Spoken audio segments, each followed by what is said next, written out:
whether people realize it or not, or whether they want it to be or not, science is cumulative, right? Like we learn a little bit about the world or how the world works, and then we use that information to learn something else about the world, and then use that to learn a little bit more and to learn a little bit more. And I think especially in this day and age, and with the proliferation of like sport technology, like everybody wants the answer. Everyone wants like this, customized, like super individualized, like to your DNA, like this is what you should do. Um, and that's great. But I think a lot of, especially current research where it gets problematic with applying is we're at the point now where we've accumulated so much knowledge that it's easy to forget like all of the fundamentals that come before it. Like,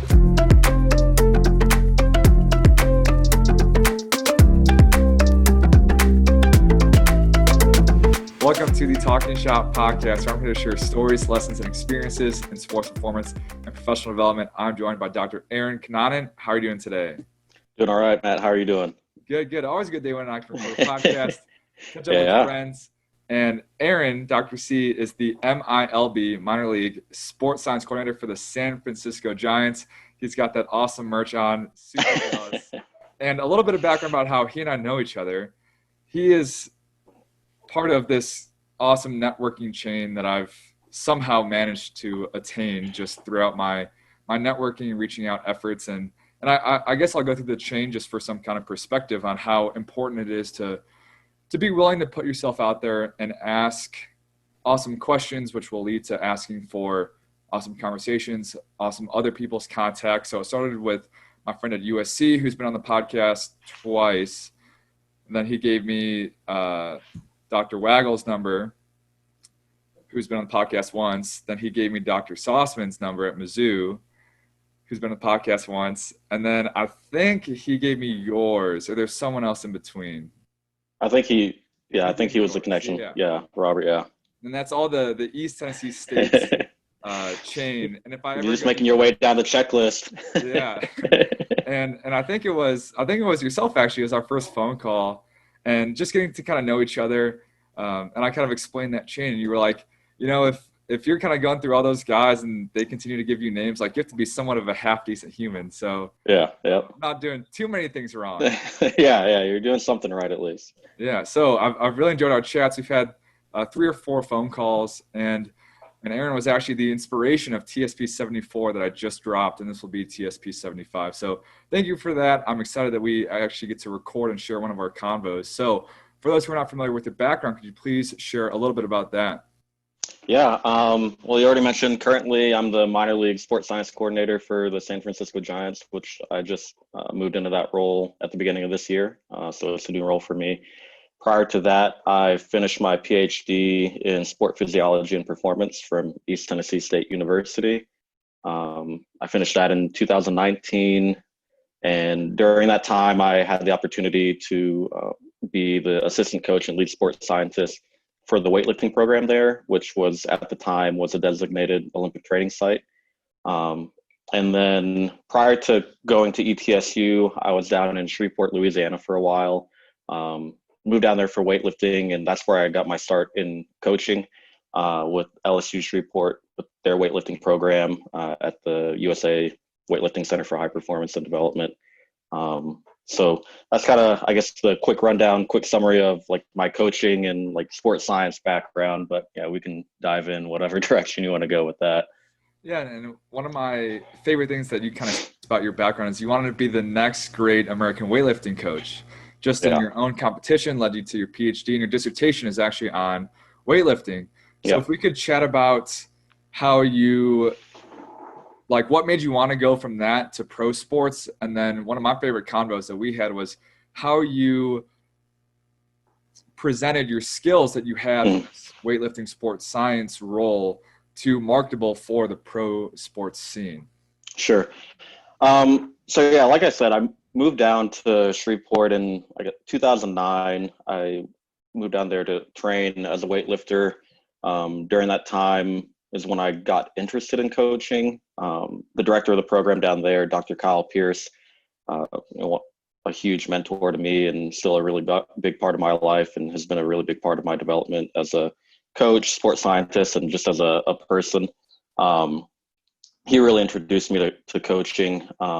He has a background in sports scientists. Like if you look at, a coach who applies, takes a sports science approach, like he fits that definition to a T. He's, very applied, very like practical based, and, tries to use whether it's scientific literature or just, carefully planned training and just any piece of information that he can use to create the best training program and environment for the athletes that he has down there. So I really learned a lot from him, and part of that too was he is very involved with the International Weightlifting Federation and with the Pan American Weightlifting Federation as well. He holds different positions with each of those governing bodies related to sports science and coach education on a couple of their committees. And so my whole time down there, he was always bouncing around all over the world, globe trotting to all these different hotspots for weightlifting, whether it's for competition or for, IWF meetings or anything like that. And so, I really got a good, kind of window into, some of these top international weightlifting programs and, some of the background and experiences of the coaches in those programs. And one of the things that I really noticed, with Kyle and with these other coaches that I was able to be exposed to is they all had backgrounds, like formal backgrounds in, performance related degree. So they had PhDs in, something related to sport performance or human performance, even PhDs in weightlifting. So these guys really knew their stuff. And I think that's a big reason why, especially, through the 90s and early 2000s, why you saw, some of these international programs rise as like dynasties within like the weightlifting world, because they were able to create like the systematic process of development and training, and that long-term systematic process over time, as you get athletes funneled in at the beginning and let them matriculate through, like you just have this constant feeder, whether versus in the US, I think the more common approach is you just hope that you get a really talented kid and like you try to piece together the best training program that you can. And so for me, starting off as a young coach, like I was just steeped in weightlifting and like in it every day. Like I loved weightlifting. That's what I did. That's what I wanted to do. And so like when I was formulating my early vision of what I wanted to become as a coach, weightlifting was like, I guess, that initial vision. Seeing and being a part of the program that Dr. Pierce had built, and like using that, I guess, as a template and a model for where I think, weightlifting could go in the US, and like expanding that or making that a more common type of approach, just a more scientific or like systematic type of approach. Again, I think that is a very important ingredient for creating success, sustainable success.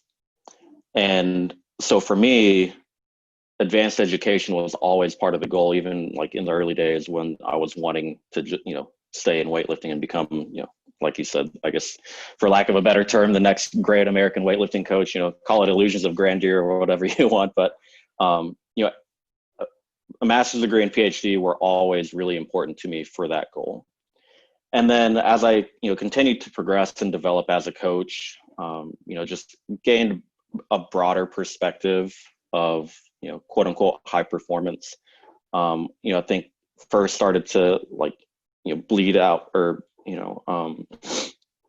first started to bleed out from that initial vision of being a weightlifting coach to like within like the Olympic sports realm as a whole, and like within Olympic sports, started to broaden my perspective there, being able to be exposed to some visiting athletes that would come in for training camps and stuff from other sports and get to, see and hear about their stories and just like start to realize like, hey, there's a life outside of weightlifting. There are opportunities outside of weightlifting. And then, from that, just kind of I guess, growing and maturing and just, looking at the landscape of opportunity, for sports in the US. At that time, especially, sports science was really young and just starting to like have little seeds planted in different pockets, with different organizations. And I could see the opportunity just, this was back in like 2010 to 12 at this point. Like it was only going to grow in the US. And so I think for me, again, it was just that expansion of perspective and recognizing where like sports in general was headed with respect to like, sports science and quote unquote high performance, and really kind of adopting that, I guess, integrated model where it's not just like the S&C side of things. It's not just sports medicine. It's not just the nutritionist.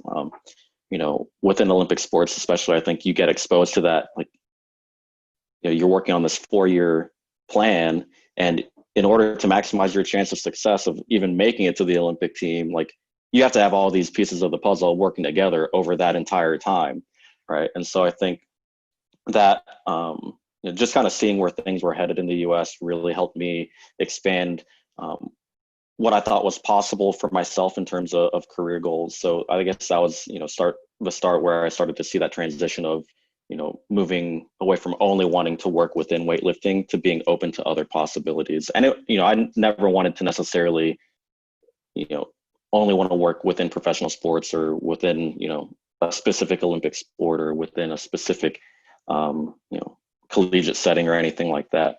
It just, I was open to the possibility, and just kind of through the training of the PhD and learning things along the way, just kind of naturally led to this opportunity.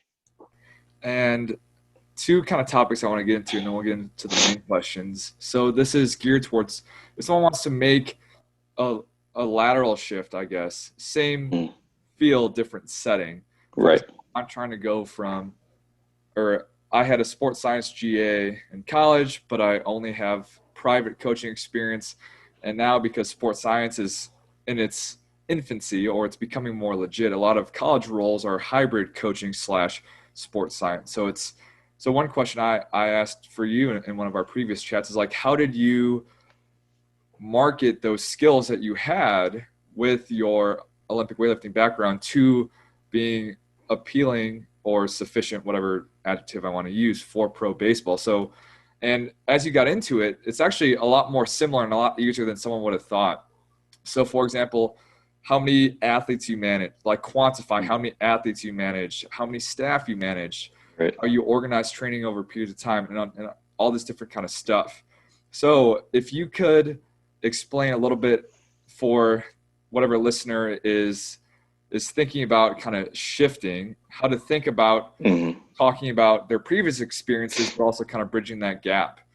Sure. And then a second topic, which we'll get there after this first one, but how the Giants are really process oriented, and how you explaining, I have all of these processes that it just happens to be in the weight room, Right. and how it can transfer. So first, kind of like how just the mindset shift and like phrasing, thinking about marketing your current skills that transfer, and then kind of just the process orientedness and how you kind of brought that all together for the Giants.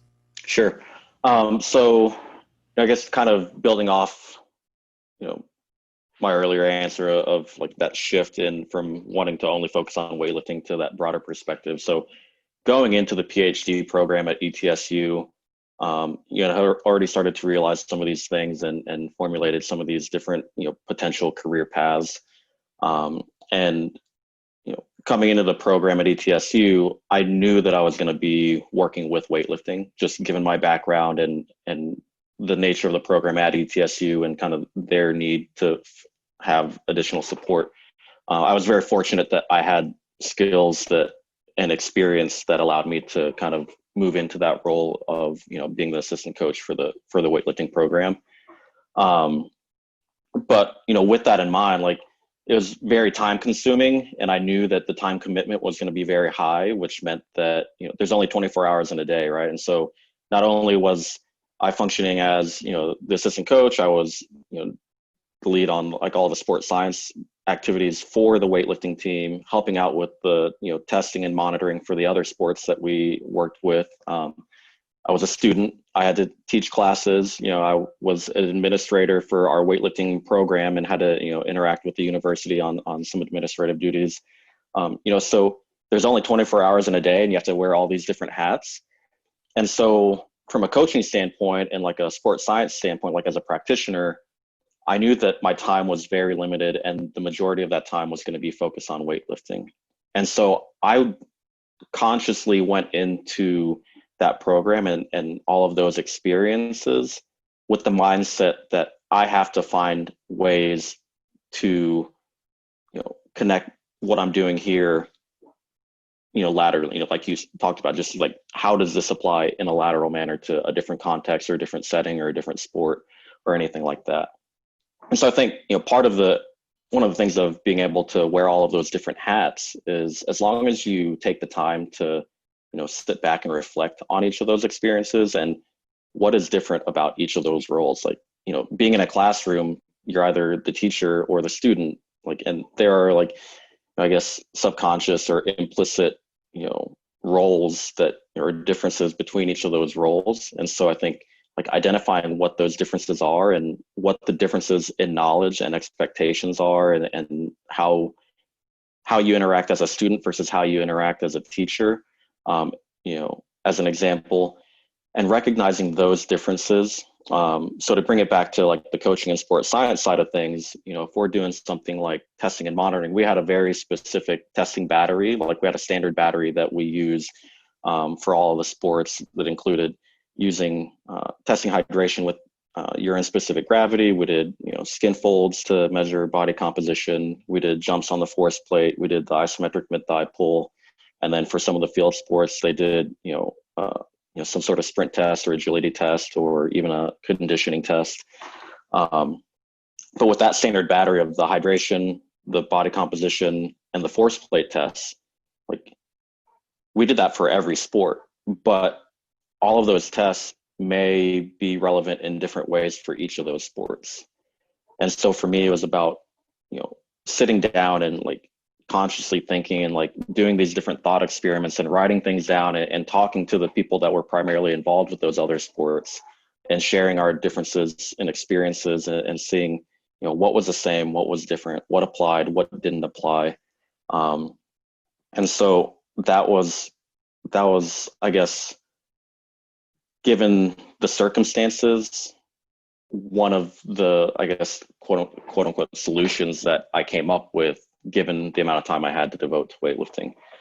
And then, I think it's just a matter of keeping an open mind and recognizing your experience isn't the same experience that somebody else has, or the way that you perceive things isn't the same that somebody else perceives things. And so just trying to bridge that gap, like I said, to those people that are working with those sports and taking the opportunities that you do have, even if it's just in passing in the hallway, having a quick conversation with a coach, the triathlon coach. I saw her, our schedules just lined up where we would always pass in the hallway at the same time. And so just start off by saying hi. And then, maybe we have a 1 or 2 minute conversation about, something somewhere in there, and, just using those opportunities and just always keeping a mental checklist and, taking notes of those different, I guess, threads, those common threads or those common connections across the sports. So that was first and foremost, like I said, just keeping that, trying to understand things from a bunch of different angles. And then secondly, I knew, especially on paper, to be frank, I was very one-dimensional with all of my experience being primarily in weightlifting. And so, you mentioned quantifying or how do you convey how your skills transfer to a different scenario. And so as an example, if you're in a role, regardless of the organization, and whether it's you manage a staff during a testing session, or you have to get X number of athletes, you work with X number of the athletes during a weight training session or a testing session, being able to quantify that. So during our testing, we had anywhere from 3 to 12 people helping out with running the testing session. So that means you had to help coordinate the schedules of those 3 to 12 individuals. For weightlifting, we did testing, like we were testing an athlete almost every week. So like I think it worked out to, like, in the time I was there, to something like 150 to like 200 individual testing sessions that you had to schedule and manage in a 2.5 year period. So managing 3 to 12 athletes over, or 3 to 12 staff members over 150, let's say, individual testing sessions with a volume of up to 24 athletes at a time, whatever the case may be. So one, with that specific example, like, you give a sense of like the scope, or like how extensive, your, like the degree of your, like what you had to manage, what the scale was, right?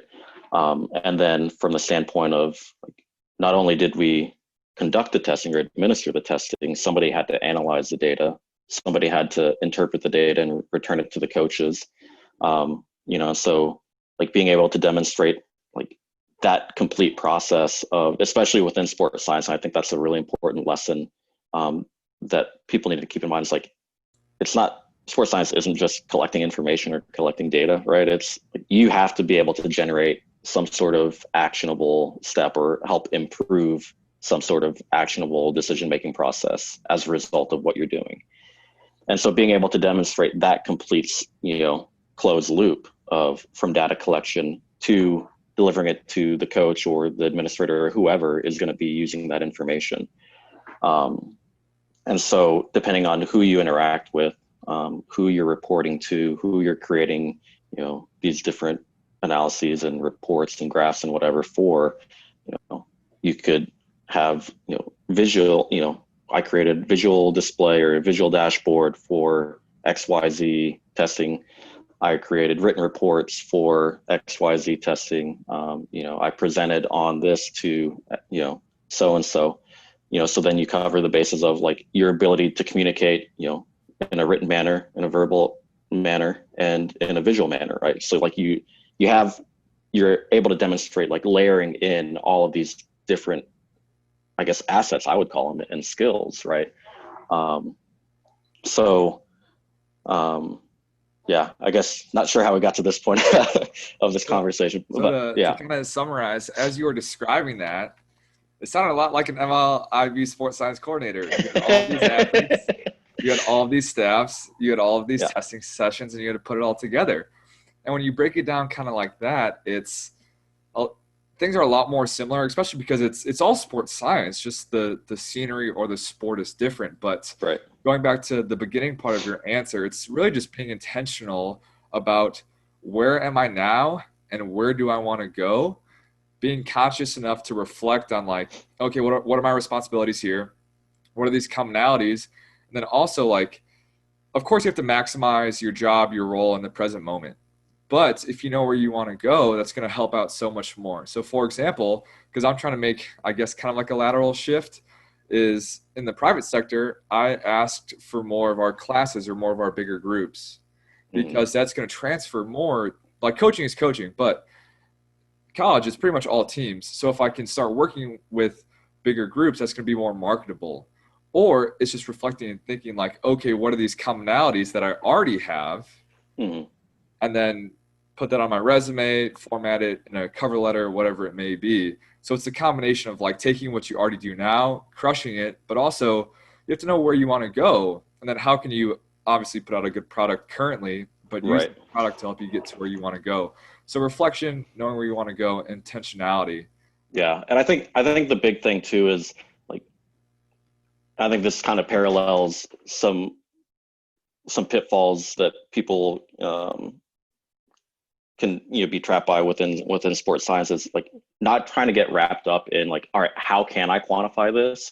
Like first and foremost, like you said, be intentional, be focused, and make sure that you deliver quality work. Like just focus on doing a really good job and adding value and making a positive impact and contribution within like your explicitly defined role. And then along the way, try to find those ways where you can add value in other areas. And when you do that, I think, it's kind of like, I think a common thing that we try to preach to, especially young athletes, is like focus on the process. right? If you focus on the process, the results typically take care of themselves, right? And so by focusing on just doing a good job and adding value, you're going to accumulate these different experiences that you can hopefully, be able to communicate how they, satisfy different job requirements or whatever the case might be. But more importantly, I think you're going to win the trust and the confidence of people that will go to bat for you, right? You basically demonstrate that you are, you're a team player, you're willing to help out, you do good quality work. And so, you start to build these relationships with your peers and with your supervisors that, if a job opportunity does come up, or a networking opportunity does come up, they're willing to, put their name behind you and, recommend you for that position, or, introduce you to somebody that they know that, might be a good connection for you. And so again, I think that all comes as a result of being focused on the process of doing good work, whatever your role is. And with this process mindset, you've never helped a guy before the Giants, you never helped a guy throw 100. You've never helped increase the winning percentage of a baseball team, but you've helped inform an annual, semi-annual, or multi-annual training process. You've helped coordinate a staff. You've helped coordinate a ton of athletes. And there's these processes that are universal, just the process of sports science, the scientific method. Yeah. And it's just and the type of athlete. And if you're intentional enough about reflecting, okay, what skills do I have? What transfers versus like, oh gosh, like with all of your free time at ETSU, like how do I get a little side baseball player? Right. It's just like figuring out how to maximize. So I really like how you said your current role, go and crush it. And just because you are thinking about some lateral move, some future move, doesn't mean that it's just clock in, clock out. Right. Yeah. Because if you don't crush what you're doing now, like that lateral move is not going to be a possibility, because you're not going to be able to demonstrate any success or any skills that, even if that lateral move requires somebody to like just take a leap of faith on you, like they're not going to want to take a leap of faith on you if you've not already demonstrated that, in this specific area or in this other area that you've been able to add value, to be a positive contribution. So definitely. Yeah. And then the last thing before we get into the main questions, the last thing you talked about was kind of the networking and people vouching for you. And one of the issues I've run into, despite all of my amazing conversations and wonderful people that I've met like yourself, is that these people say that I'm a decent human. I've worked my way down the chain, not to just accumulate names, but that's kind of how it worked out, just having good conversations, is they say, I'll send me your resume, I'll have it on file, I can give it to one of my buddies. But so for example, yourself, like you saying, hey, I know a guy named Matt, really nice, bright young man. He kind of rambles on his podcast, but anyways, but he's nice. Here's his resume. Versus you saying, here's a guy named Matt. I've seen his Excel reports. He's never late. He always asks to provide more value to us, and he was with us for 3 months. Like those are two completely different recommendations. Absolutely. Yeah. I forgot who I got this from, but it's not who you know. It's who knows you. Like who's willing to say, I know him as a professional. Yeah. And here's why you should hire him, as opposed to like, oh, I know this guy. Well, networking works because they vouch for you, not just right. Because you know them. Yeah, I think that's a really good way to put it. I like that quote. Yeah. Yeah. So just an issue, not to make this is a super positive experience, but a misconception I had was like, oh, I'll meet all these people and I'll have all these awesome convos and it'll help me get a job. But no, like they're professionals. They do things professionally. And I'm not asking them to associate my name with theirs if they don't feel confident in it. And they feel confident saying I'm a decent human, but they don't feel confident in saying I'm a really good professional, which is totally correct. Like I'm not saying that they're wrong in saying that, but people have to know that you walk the walk. So kind of just bring that full circle. Absolutely. If you can demonstrate your process and things like that, everyone, all these smart people know all these other smart people. It's crazy. And it all starts with ETSU. So I've talked smack about not getting a PhD, but I've met so many awesome people. We'll cross that bridge when we get there. But yeah, they've got a good thing going over there. I think just the faculty that they have there is second to none. And I think just to have all of them in one place is such a special thing. So it's definitely a unique environment. You learn a lot, especially, coming from the field, like already being in the field as a coach, like you just have a different perspective. Like you understand, the concerns of a coach. And so you can take that with you. And I think you get a lot more out of the program going in that way versus, if you go straight from undergrad masters into the PhD, you can get a lot of value out of that. But I think, some of the lessons that you learn along the way, you just, I guess, ask different questions. You're at a different stage of your career, joining at one point versus the other. Not that either is bad. Like I said, you'd be successful either way, but I've seen some really special things from people come through that program. So if you're on the fence, man, definitely look into it. So there's the end of my shameless plug for UTSU's PhD program or their master's program. It's online. So I haven't even gone there, and I'm already like giving plugs for ETSU. But with I've never done a PhD, but what I've heard is waiting a few years, it just gives so much more context, and because you have that real world experience, then you realize how to maximize those 3 years to make it even more real world. Yeah.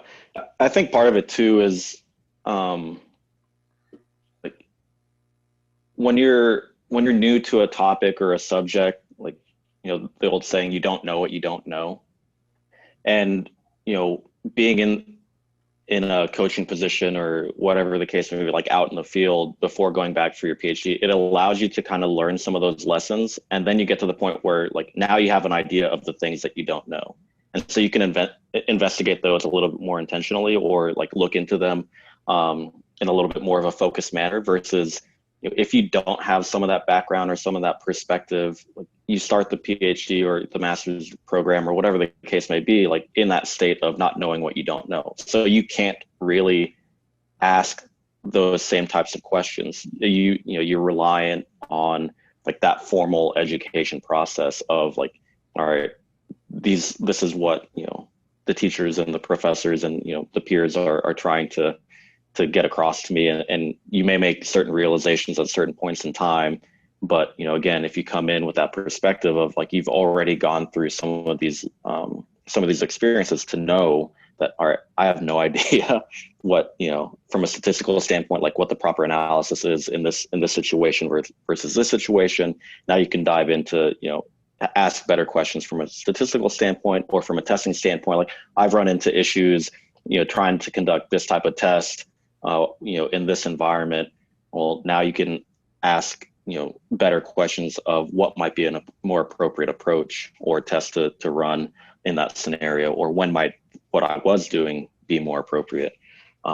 So yeah, little side tangent there. Figure out what you don't know first.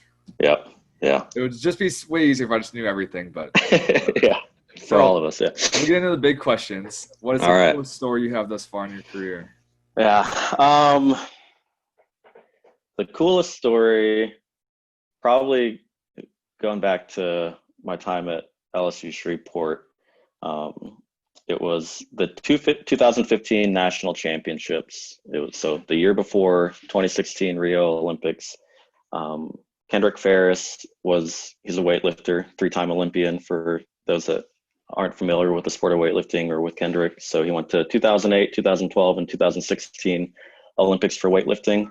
He started off training in Shreveport with Dr. Pierce, and he finished his career lifting down in Shreveport with Dr. Pierce. So had a, I guess over 20-year weightlifting career.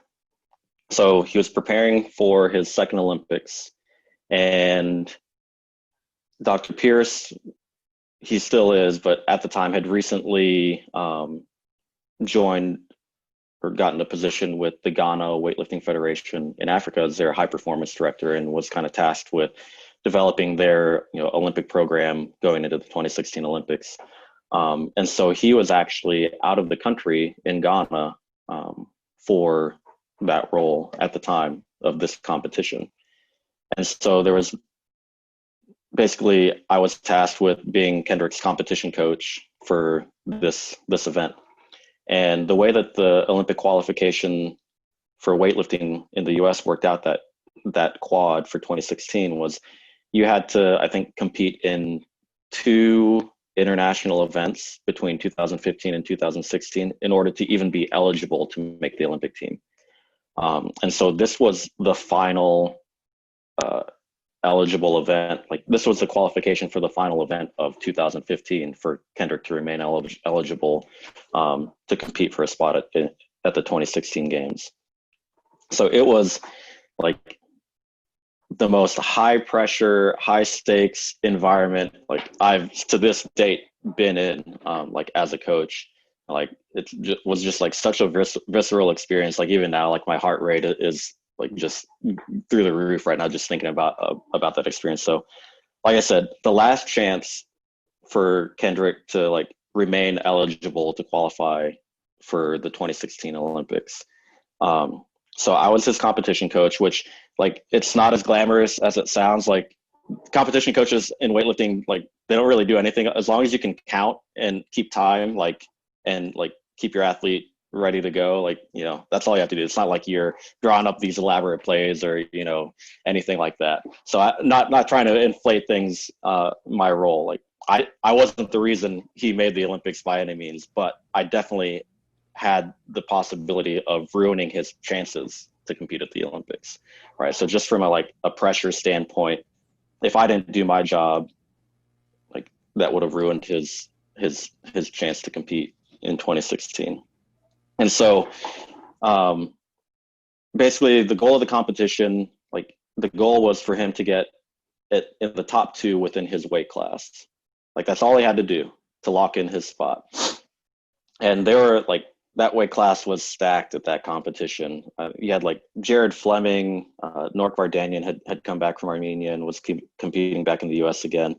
You had Kendrick, you had, you know, a few other guys that were like really making a push in this weight class. And so like Kendrick did really, really well in the snatch. And, you know, so in weightlifting, you know, you get 3 attempts in the snatch. Typically there's like a 10-minute break or something before you start the clean and jerks.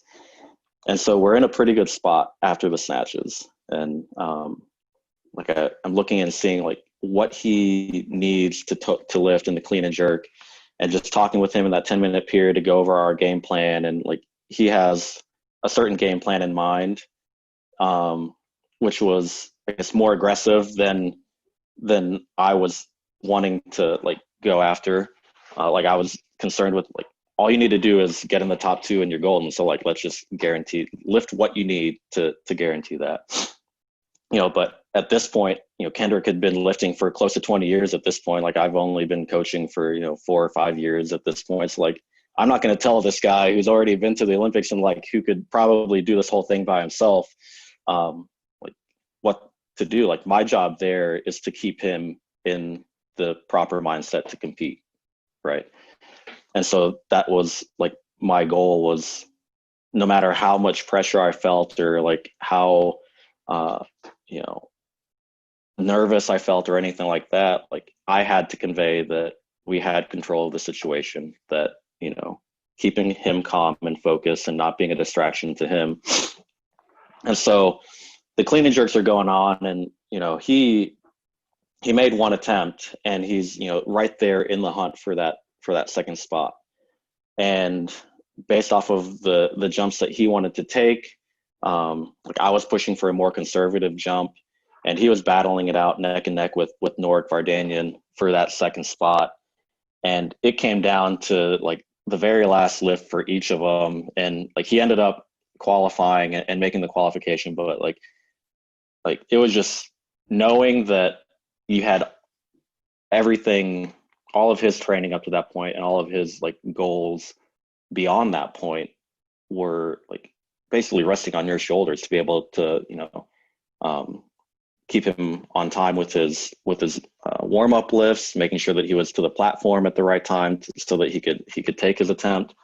It was a lot of pressure, but it was a lot of fun. And I think looking back at that and kind of reflecting with Kyle after that, and with Kendrick after that experience too, you know, Kendrick and I talked about the scenario and how it unfolded. And, you know, I was like, you know, what if you didn't make it? Like, and he was like, well, then I didn't make it. And then, like just that like calmness and like peace with the potential outcome was really like it really like stuck with me, right? And then we talked about, after he made the 2008 games and the 2016 games, like, what that meant to him. And it's like, yes, that's the goal, but whether I make it or not, like I still have to move forward. You can't get wrapped up in the outcome. And so I guess again, coming back to like just learning to trust and embrace the process and like being able to be a part of that process was really cool. And then I guess another cool like part of that story is reflecting with Kyle afterward. He had mentioned, in him talking with Kendrick after the meet, like Kendrick told Kyle, like, Aaron did a really good job. He was really calm and, like just basically like confirming that like I was able to stay calm in that moment, or at least exude or convey that I was calm, or fake it, that I was calm in that moment. But yeah, that was, I mean, a really cool experience just from like the high stakes pressure scenario. And like just the magnitude of like so much riding on your ability to like manage that microcosm of a point in time, right? Like this guy's been training for the last 4 years to try to make it to the games, and like the possibility to continue that process like hinges on his performance at like this one date. And so that, I think that pressure in sport and team sports like gets spread out over the course of a season, but especially with like within individual Olympic sports, like these small points in time matter and carry so much significance for an athlete's career and outcome. So yeah. I'll comment on two things, then we'll get on to the next big question. I can only imagine when you're having that kind of like rewatch the game film convo, Yeah. and you were kind of and you might have been like, oh gosh, what's he gonna say? Is he gonna say that I almost blew it and all of this stuff? Yeah. You're like bracing yourself, and it's just like, I would have just not made it. Like, cool. You're just like, Yeah.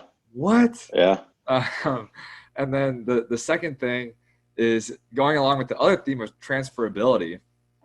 Someone outside of Olympic weightlifting, like I'm at USAW, I've done my own Olympic weightlifting. I've never competed, but I've been in meets, so I understand like all that story made sense. But to an outsider, I coach, or you being an Olympic weightlifting coach, but going through that story of I've managed a 20-year multi-caliber Olympic caliber athletes, and basically I was in control of not him making it, but him not making it. Right. Yeah. And like the ability to remain calm, and just like I'm trying to, this bigger picture of like what can transfer to where you want to go. Now, you're not coaching in pro baseball, but let's say you wanted to do some other kind of coaching thing.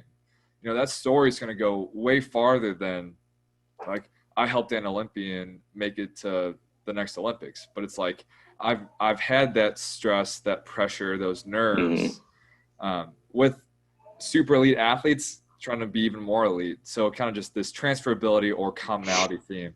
Kind of pull it out of the story. So very cool, very cool. And then next big question: what is the story most fundamental to your development leading you to now? Yeah, that's a good question. I think, like looking back, probably have to go back quite a way before I actually got into coaching at all. So when I started off undergrad, I started off wanting to be a high school English teacher. So I started off as an education major.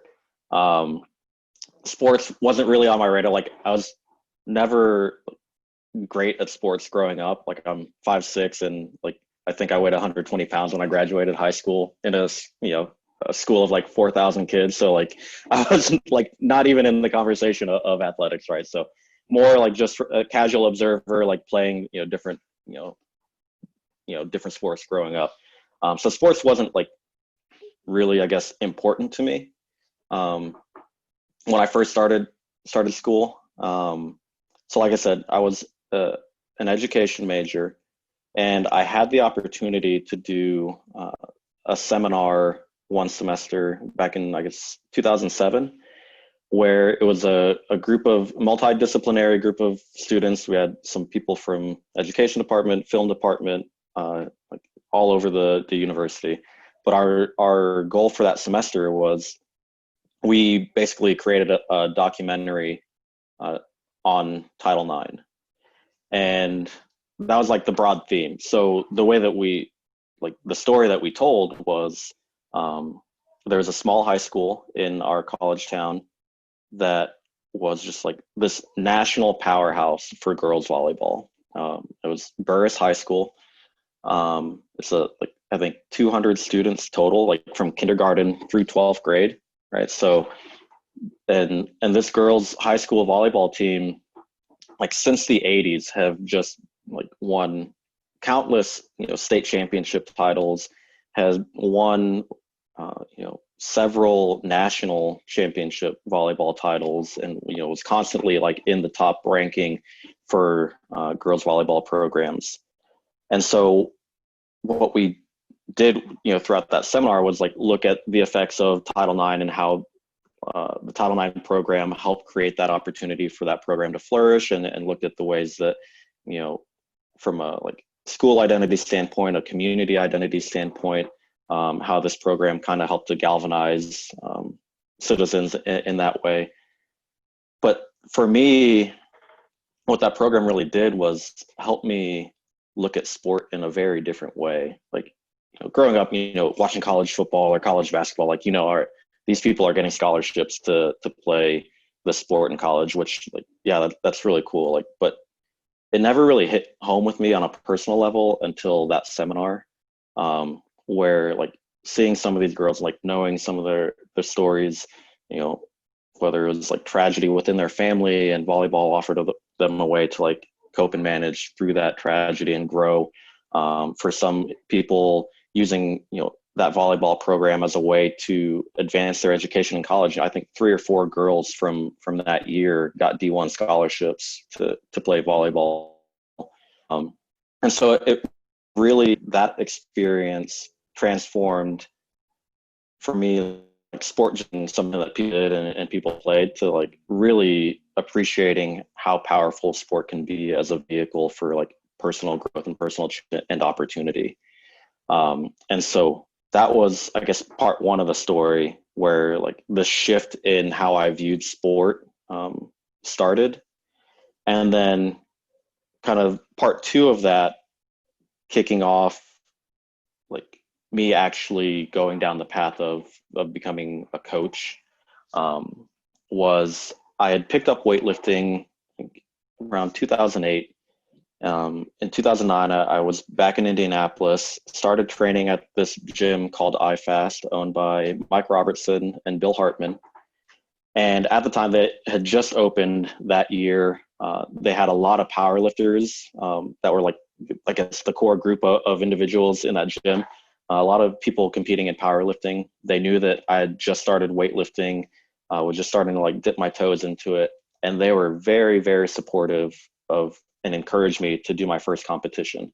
And honestly, like, had it not been for these people who, like, they'd been training for years and years, and some of them at the elite level within powerlifting, like saying, hey, you should try it out, just, see how it goes.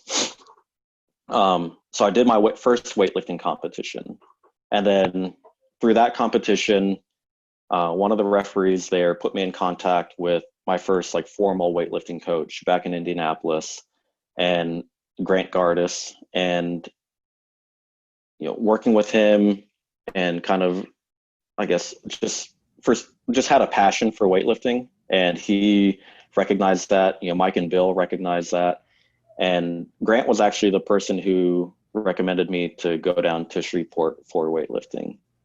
And I remember, along the way before going down to Shreveport, I was like I said, I was very small and like undersized growing up, but like I was, quick and explosive. I just was small.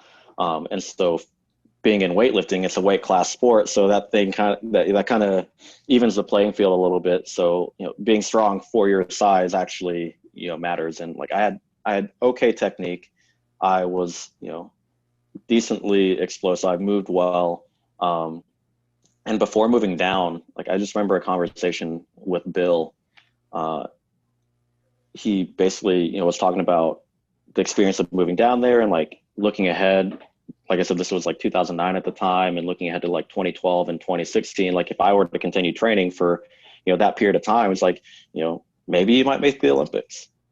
And like, it just seemed like such a like ludicrous claim to me, right? Like, yeah, right, guy, like, come on, like, that's outlandish. And obviously I didn't make the Olympics, but the point of the story is like, for Bill to express his belief in me was such a powerful thing. And I think, that's something that's definitely stuck with me, is like, just to have somebody that you respect and you admire and you hold as like a mentor figure, and just someone that you respect as a professional, to tell them that like they believe in you, that can be such a powerful thing.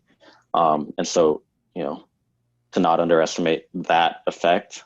So yeah, I guess the two part, to kind of wrap it up and bring it back around, having that experience with that seminar of, being able to see the story of those girls in that volleyball team, and how sport like really helped to transform or shape their lives in all these different ways, helped me understand sport on a like more like, I guess, just a deeper scale.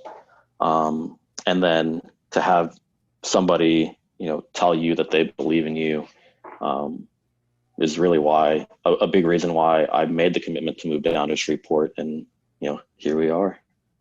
It's crazy, just the journey of all of sport, but specifically in the performance realm, where usually it's someone's a pretty decent athlete.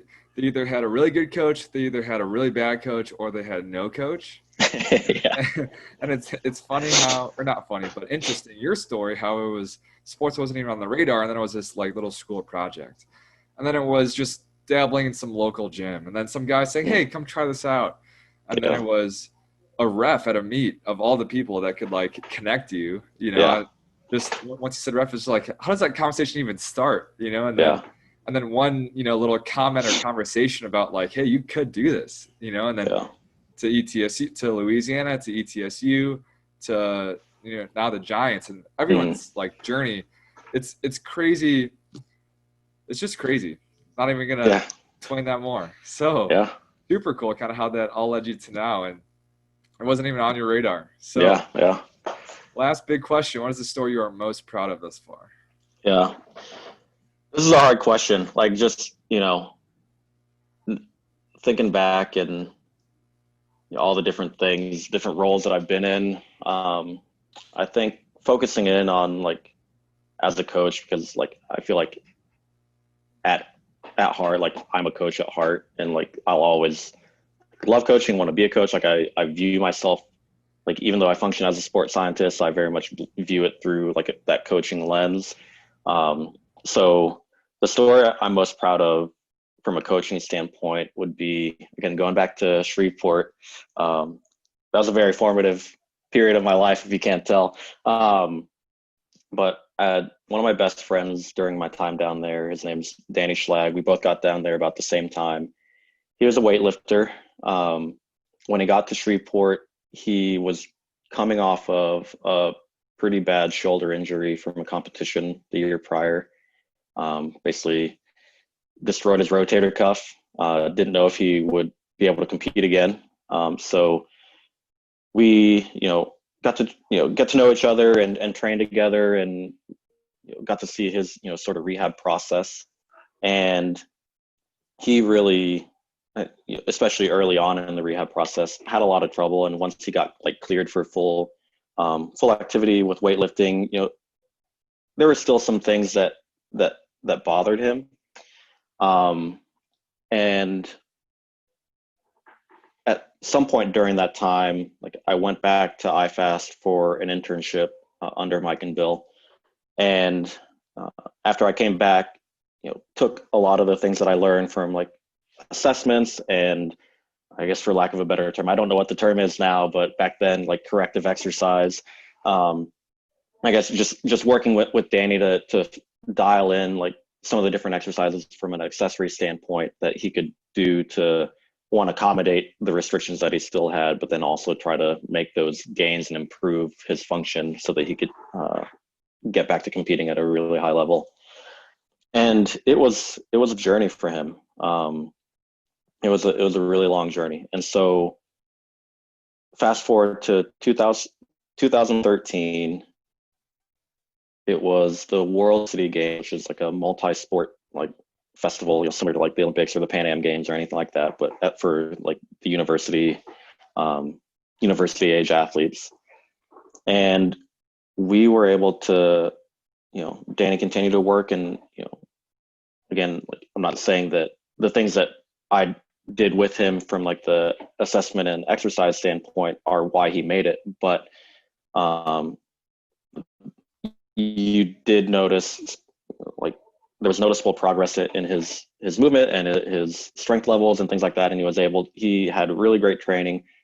He went 6 for 6 at that meet, which meant he made all 6 of his attempts, and he got a lifetime total PR. He totaled 300 kilos at that meet.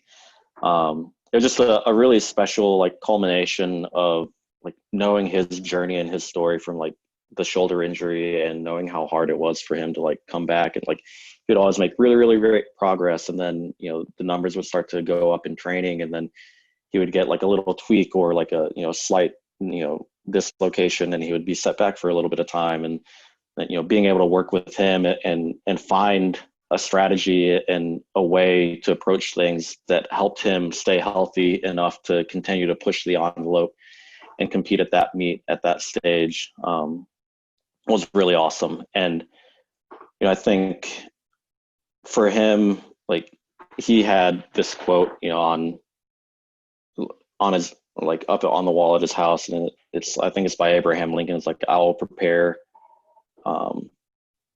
and one day my chance will come, or something along those lines. And like he was so hardworking and dedicated to the process, and like just kept his nose down and continued to do the work. Again, kind of going back to that lesson from Kendrick, like you may do all the work and it still might not work out, but you're going to do the work regardless, because you're committed to like leaving no question of giving it your all, right? If you give it your all and you don't succeed, like you left it all on the table. There's nothing else you could have done. And Danny really embodied that, and I really admire him for that. But one, I think like I'm proud of that story, because like it really, after he got back from the competition, we had a conversation, and he thanked me for the help that I gave him. And I was like, I don't know that I did make a difference, but like it was kind of the realization that me personally like had the power to make a difference in somebody's life, like to help them on their journey, like knowing how important that part of the journey was for him, like to compete at that competition was for Danny, and to know that like he trusted me to be part of that process with him and alongside him was really cool, and I think helped give me the confidence and I guess aware to recognize like, hey, what you do can make a really big impact on somebody's life, and like if you are conscious about that, like you can try to make sure that that's a positive impact versus the other way around.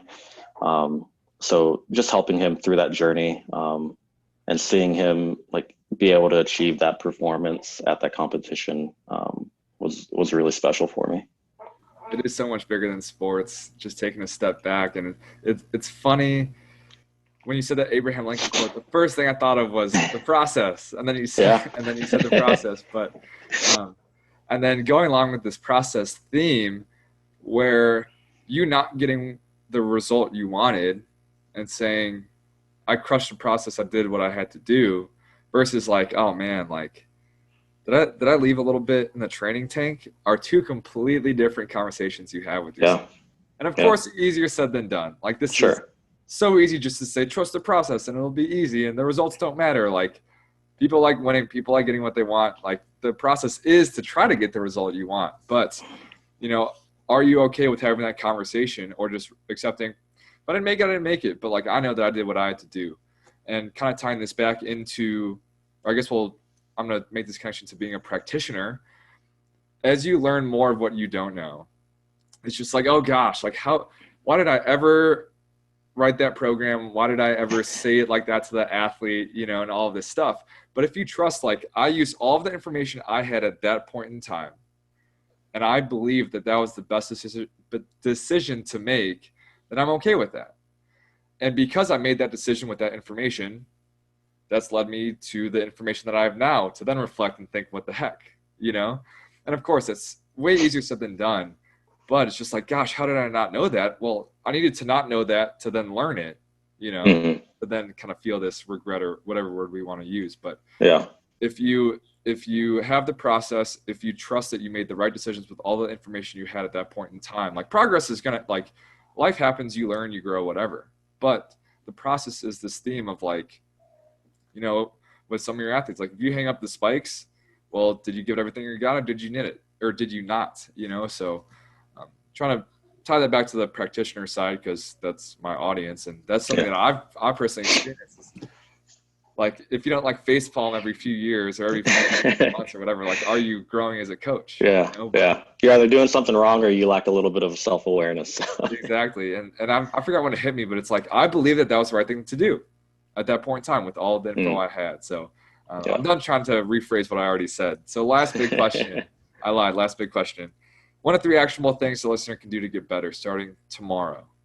Yeah. So I think the first thing kind of ties back to networking. I think it's very easy for us to, like, know that we should try to reach out to people that are in positions that we either want or, you know, have had careers that we would like try to use as a model for ourselves. You know, reaching out to people that are a little bit further along from a networking standpoint. But I think it's also important, and I challenge the listeners, if there are any, to reach out to somebody that's at an earlier point in their career than you are.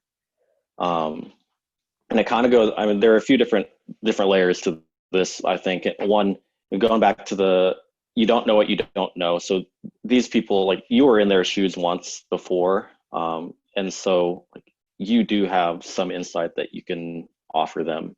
And I think it can help for, I think in our field, especially, a lot of us suffer from, like, imposter syndrome, right? Like, thinking, well, I don't really know anything, or, like, what could I possibly contribute to this environment that I have zero experience in? But, I think using your experience to help somebody else along the way is super valuable, and I think can help you realize and recognize and reflect on, what you do bring to the table. What tangible skills and lessons do you have, or have you accumulated? So I think it'd be positive in that way. Another thing is, I think it helps you realize kind of that knowledge gap that others might have, or that difference in perspective that others might have. It helps you realize what other people don't know.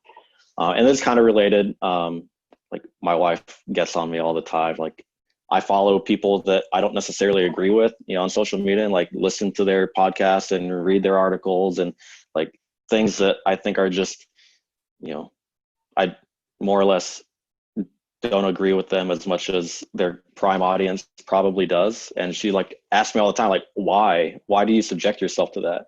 And for me, it's like, I want to know things from a lot of different perspectives. And one that helps me understand, like, the general state of, like, what conversations are being had in our field as a whole. And, helps me understand, like, how big of a bridge there is to cross to, like, close that gap in knowledge. And so I think by reaching out to somebody that's at an earlier, point in their career than you, it helps you kind of gain that side of the equation. Because a lot of times, if you're a practitioner, especially from a sports science standpoint, you're going to be communicating with people that don't really have a good background in statistics, or with this specific test, or, with this or that. And so you have to know what they don't know for them, so that you can close that gap, because they don't know what questions to ask to close that gap themselves. And so, communication is a two-way street by all means. Like, they have to be open and receptive, and you have to be open and receptive as well. But if you understand, like, the gaps in their knowledge, you can help fill that a lot more effectively. So I think, those conversations that you have with that, a person who's at an earlier point can help you identify some of those things. And also, I think it's like the Feynman technique. The great scientist Richard Feynman talks about like how to learn something. Like you eventually want to get to a point where you could explain it to somebody. Like if you have a topic and like you study it, and you need to be able to like boil it down to like the basic principles and the most fundamental lessons. And if you can teach that topic to somebody who knows nothing about it, then by doing that, like you want to improve your knowledge and improve your understanding of that topic. I can't remember where I heard it. It was recently, but basically you're trying to get to the right side of a complex. So like depending on your state of knowledge, you view things in a very simple way, because you don't know anything. Like you have to view it simply because you don't know what all the pieces of the puzzle are. And then you get some idea of like what all the different moving parts are, and things are just like enormously complex, and like you can't make sense of it. And then you continue to learn more and study more, and then you get on the other side of complex and things are simple again. You're able to reduce it down to, distill it down to those true fundamental principles. So I think that can help you get, like I said, to the right side of complex. I think I heard that from Dr. Sauce. It's like, okay it's like way too simple, and then you get into all the weeds, and it's like, I don't know anything, and it's complex, but you can like boil it down, like you said. And I think it's an Einstein quote. It's like, explain things as simple as possible, but not simpler. Right. Yeah. And then with the first two things, not to cut you off if you have another one, but it's really just challenging what you believe in, so you can help others, but also help yourself. Listening to those contradictory opinions, not only to help kind of bridge that gap, but it's like, why do I believe in this? Or is what I believe right? And like, if you go to the same people for the same answers, people that believe the same things as you do, you're always going to get the same answers, that like what you believe is right. So I think that's definitely one of those things that's also easier said than done. And I commend you for that, because it's uncomfortable, like being able to subject yourself, in this kind of like open mindset. Like humans have egos, whether people want to act like they do or don't, you believe what you believe for a reason. And especially as a practitioner, to get to high levels like pro baseball, you have to have some biases towards what's worked for you, because you have to have success to get to those levels. So you're going to have some biases, a little bit of ego, and I would hope so, because like you have to have success for some reason. Yeah. I think, to your point, like it's very easy to let ourselves get into like these echo chambers of people that agree with us. Right. And you mentioned like, if you're not face palming yourself every so often, like you're doing it wrong. And if you're only exposed to like the people that agree with you and like these yes men, and like everyone's saying the same thing and echoing the same thing, like you don't have the opportunity to learn and grow. And like maybe what you think is wrong, like maybe these people that you don't agree with do bring something to the table, or at the very least can help you like refine your line of thought and your arguments and things like that. But you're never gonna, or it's going to be very difficult to expand your horizons if you're only exposing yourself to the same voice. So I guess the last big thing of like why I think you should reach out to someone who's at an earlier point in their career than you, and it goes back to my story, with Bill. If you have the opportunity to like develop a relationship with somebody and guide them and mentor them, and you can be that person that tells them that you believe in them, and like you can have that impact on their life, like that's huge. And I don't think you should take that for granted. And regardless of what stage you are in your career, you don't have to necessarily reach out to somebody in coaching. Maybe it's like mentoring a high school kid or a middle school kid or whatever the case may be. Like you have the power to like drastically change somebody's life. Like you have no idea, what interaction might be significant to that person. Maybe just be like, you may not have thought anything of it at the time, but it could have been like that one moment or that one conversation could have, completely changed the course of that person's life. So I think that's another, I think for me, probably like the biggest aspect of that, that tip there. So that's tip number one. Tip number two would be to really pick a topic and deep dive. Like I'm talking like if it's jump testing, if it's like some sort of neuromuscular adaptation, like try to go back as far as you can in the literature and find the earliest like discussion of that specific topic in the literature. I think that's important. One, because whether people realize it or not, or whether they want it to be or not, science is cumulative, right? Like we like learn a little bit about the world or how the world works, and then we use that information to learn something else about the world, and then use that to learn a little bit more and to learn a little bit more. And I think especially in this day and age, and with the proliferation of sport technology, like everybody wants the answer. Everyone wants like this, customized, like super individualized, like to your DNA, like this is what you should do. Um, and that's great. But I think a lot of, especially current research where it gets problematic with applying is we're at the point now where we've accumulated so much knowledge that it's easy to forget like all of the fundamentals that come before it. Like we're at the point where we can investigate some very minute details on some different things, and it's important to not get too myopic with where we are. Take something like the principles of training, like overload, specificity,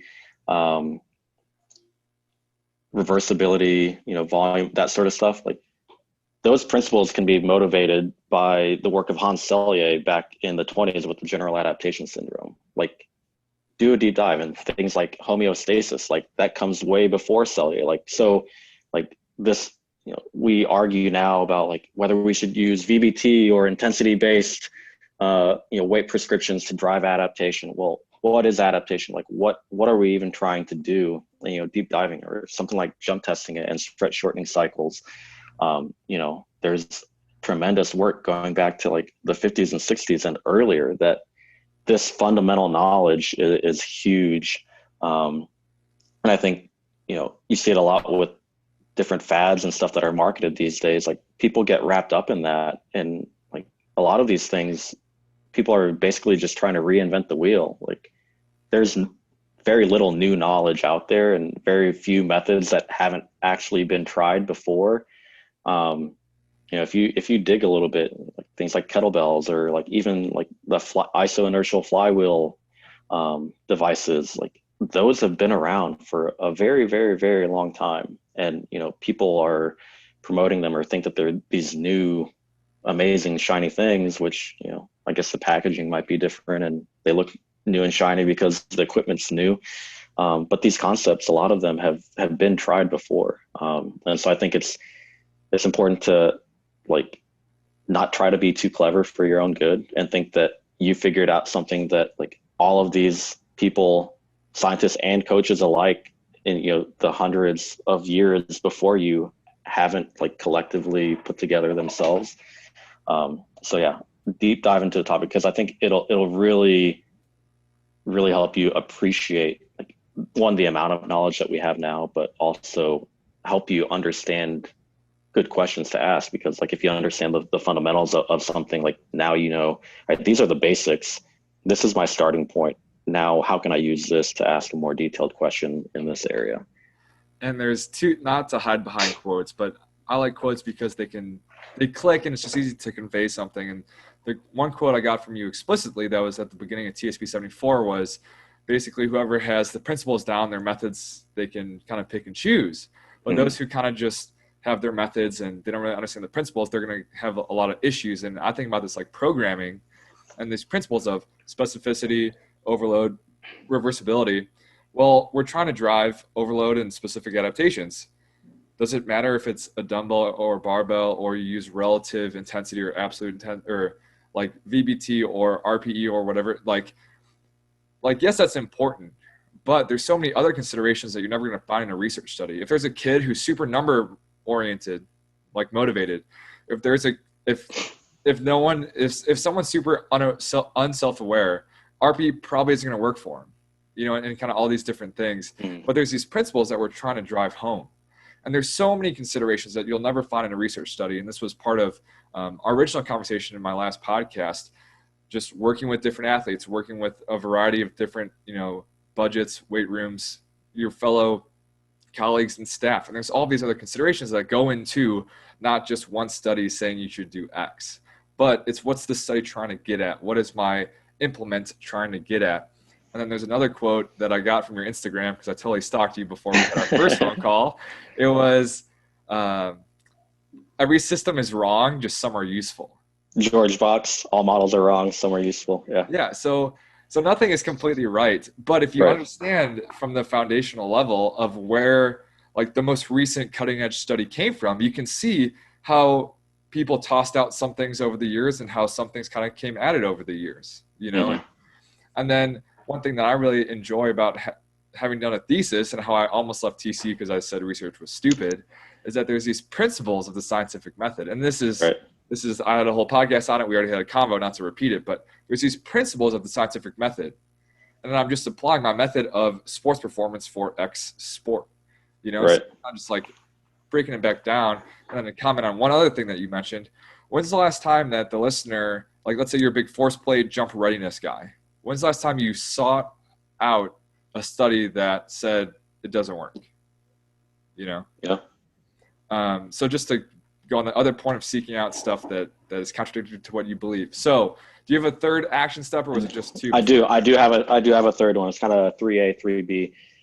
And this is, I think, important, especially for like younger coaches and practitioners, because you might not have accumulated the opportunities or to have like to be able to do this within your current roles. But one, take some piece of data or information that you keep track of.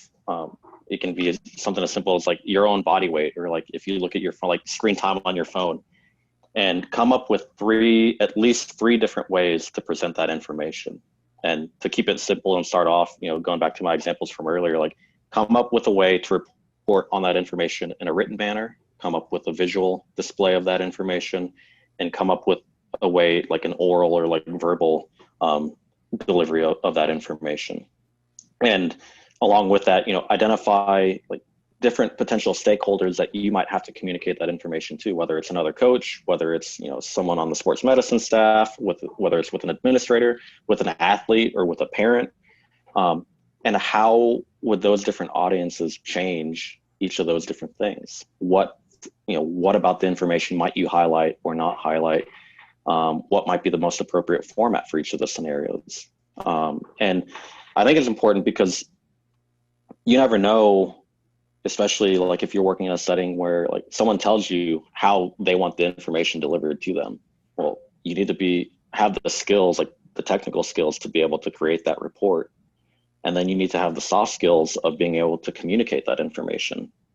So I think that this exercise can help you kind of recognize, if you don't have a lot of experience building graphs or anything in Excel or something like that, you can gain those skills.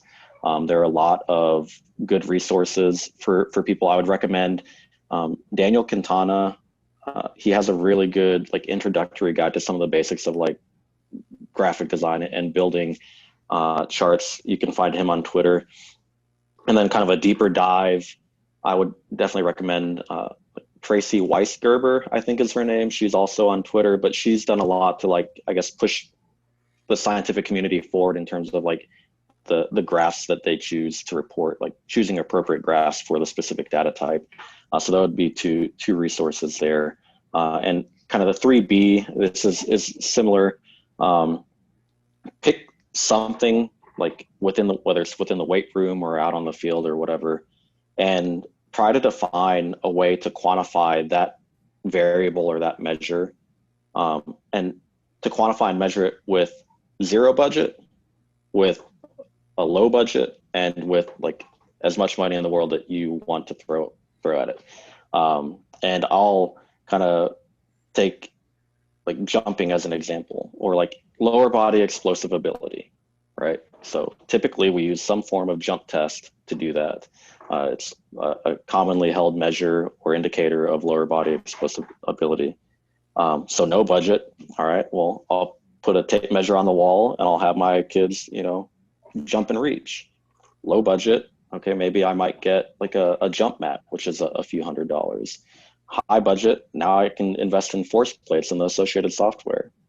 So you're using each of those to tell you something about lower body explosive ability. They can each tell you different things. Sure, as you get like higher up in the budget, like there's some redundancy of like the lower budget options, but unless you're able to like understand at a basic level and answer questions with the like lower budget tests, like throwing more money at it isn't necessarily going to solve the problem.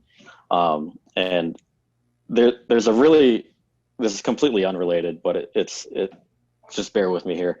There's a series on YouTube. Like I like cooking, so I watch a lot of like cooking related videos. There's a series on YouTube where they have like this professional chef who plans the meal and like buys the ingredients that you'd find in like a high, fine dining restaurant, right? So like super expensive. And then they take this home cook who like, they have some decent cooking skills, and they buy the ingredients for like that similar meal that they would cook at home. And so like, the professional chef would budget and buy ingredients that like total like $500, and it's like top of the line, rare ingredients and all this sort of stuff. And the home chef just buys stuff that you could find at the local grocery store, like $20, right? And then they switch. So the pro chef has to cook like the home chef's ingredients, and the home chef has to cook the pro chef's ingredients. And what's really interesting is like when you see the like home chef get these ingredients, like which would be the equivalent of like someone with zero training get a high-end force plate, like they don't really know what to do with them. Like they haven't even heard of some of these ingredients or some of these different recipes. And you take the expert and you put them in that low budget scenario, they have that, not like they can make a masterpiece meal out of, these very, simple, ingredients. And so it's the same sort of thing, like challenging yourself to be able to like, you have to be able to do your job without any equipment. Like coaches have had to do that since before like technology was invented, right? Before we had a lot of these different devices available to us at our fingertips. You have to be able to do that really well before you can add value by incorporating any sort of technology. So if you like cooking and if you like, it's a really cool show. And I think, kind of going back to like being able to see common threads, like, lateral thinking, like I've taken a lot away from watching some of those episodes, like just how the chef is able to transform these ingredients or look at it in a completely different way and generate completely different insight that was not apparent to this home chef. And so, yeah. What's that show called? I think it's on the YouTube channel by Epicurious. I can send you the link to the channel, but yeah, if you just search like Epicurious Pro Chef versus Home Chef, and you'll see all the episodes on there. If you send me a link to that, I'll put in the show notes. And then to wrap up, so there's these principles of the scientific method, right? Mm-hmm. If you can apply it to no budget, minimal budget, max budget, and I got this from the Seahawks guy, Patrick Ward, on the Pacers podcast. He's like, overseas, they have sports scientists. In the States, they have strength coaches that they give sports science technology, Yeah. And it's not to, that's a super generalization, but sure. Like my dad always says, like if me and Tiger Woods switch clubs, who's going to win?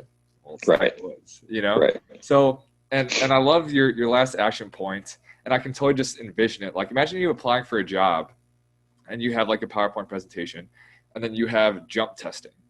You have all these numbers you want to collect, and you have this like table of like, this is how I would show it to the athletic trainer. This is how I would show it to the sport coach. This is how I would show it to the athletes themselves. And like, this is all of this.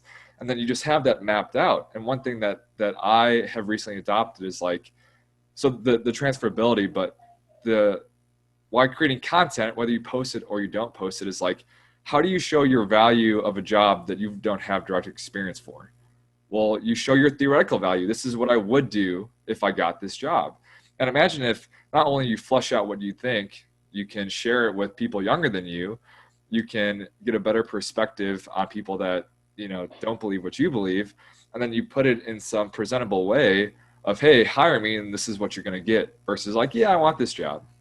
I don't have the most direct experience. Like those are two different things, but that's hard. It takes a lot of time. I've tried doing it myself. And like, it's something difficult to do, but absolutely.